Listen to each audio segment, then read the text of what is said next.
Bonjour, bonsoir, bienvenue sur cette page ou sur cette chaîne. Alors ici sur Femme Lève-toi et brille, nous parlons de la spiritualité, de la féminité, de la prospérité spirituelle et physique. Nous donnons des conseils aux mariés et aux futurs mariés. Nous prodiguons aussi des témoignages. Si ces thèmes vous intéressent, vous êtes au bon endroit. Amen. Alors aujourd'hui, j'aimerais partager une thématique assez sensible qui est dans le domaine de l'éducation sexuelle. Ok?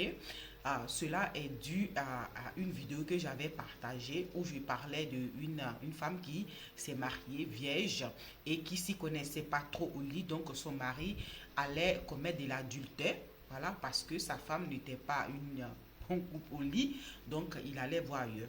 Donc j'ai trouvé judicieux enfin de vouloir aiguiller aussi des sœurs ou aussi même des hommes aussi comprennent ce que les femmes aiment, mais ça serait l'objet d'une autre vidéo plus en avant.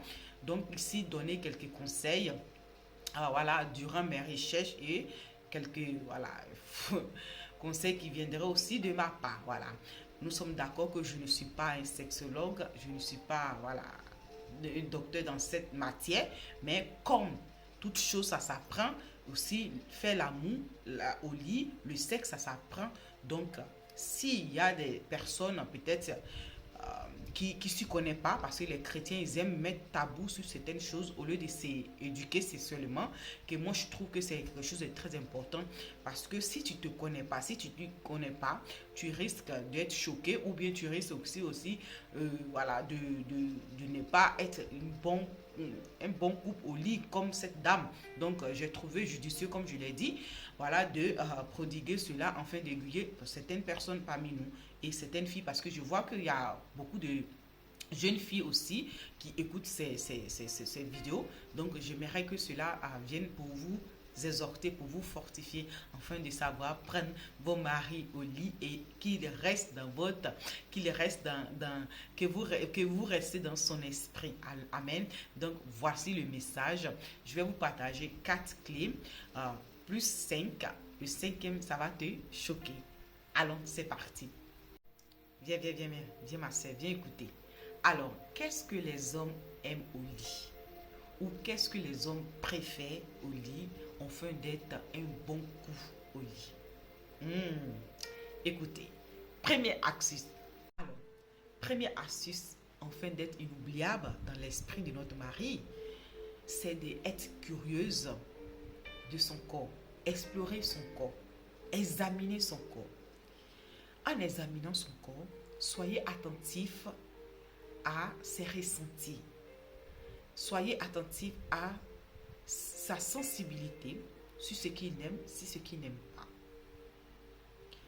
Donc, être à l'écoute de ses ressentis, de son corps. Donc, vous devez vous faire une cartographie érotique de son corps dans votre esprit afin de toucher ces parties sensibles qui vont le faire trembler. Amen. Donc ça, c'est le premier point. Le deuxième point, ou la deuxième astuce, c'est d'oublier les parties, disons, les imperfections. Voilà, oubliez vos imperfections à vous et ses imperfections à lui. Vous devez oublier cela, vous devez ne pas regarder cela, parce que qui aime tout. Donc, vous devez oublier cela. Amen. Troisième astuce. Troisième astuce, après que vous avez fait une map érotique dans votre esprit de son corps et que vous avez discerné ce qu'il aime, ce qu'il n'aime pas, maintenant, vous devez prendre l'initiative. Oui, c'est vous qui devez commencer. C'est vrai, beaucoup d'hommes ne parlent pas, mais ils aiment quand les femmes prennent le devant. Vous devez être celle qui va initier. Voilà, celle qui va commencer le jeu. Donc, ce que je vous conseille, c'est de vous mettre dans des conditions de pouvoir fait ce qu'il faut faire. Voilà. Vous prenez vos douches, tout ce que vous avez à faire, des trucs beaucoup sexy, là. Vous vous mettez dans les conditions, parce que vous savez ce que vous allez faire. Donc, vous vous mettez dans les conditions de prendre l'initiative. Parce que les hommes, ils aiment ça. Ils aiment quand les femmes prennent l'initiative. Amen. Quatrième astuce. Alors, quatrième astuce, vous devez avoir du plaisir à faire l'amour avec lui. Vous devez désirer son corps. Vous devez, vous devez le rendre fou. Vous devez aimer son corps. Donc, ça veut dire que vous allez prendre l'initiative. Et cela, ça nous amène au cinquième point qui est un bonus. Vous devez commencer à travailler son corps. À travailler son corps. Amen. Et comment vous allez travailler son corps? C'est ce que nous allons voir avec le cinquième point. C'est parti. Cinquième astuce ou le cinquième point, c'est de jouer avec le visuel. Oui, je t'ai dit que ça allait te choquer. Le visuel, c'est quoi? C'est tout simplement des accessoires très sexy que vous devez avoir ou des bijoux de corps avec lesquels vous devez jouer. Oui, parce qu'en intimité avec ton mari, il n'y a rien de péché dans ça. Et en plus, même vous devez créer des scénarios afin de délivrer les petits démons qui sont dans son esprit ou au moins de réveiller voilà, ces fantasmes sexuels qui sont dans son esprit afin que vous restez dans son esprit. Oui. Parce que à chaque moment que vous allez faire l'amour avec votre mari, vous devez préparer un scénario différent. Vous devez préparer quelque chose de waouh. Du moment où vous criez ce genre de choses, le monsieur il serait fou de vous. Votre mari, vous n'avez pas besoin d'aller prendre des huiles, je ne sais pas, de se disant quoi là.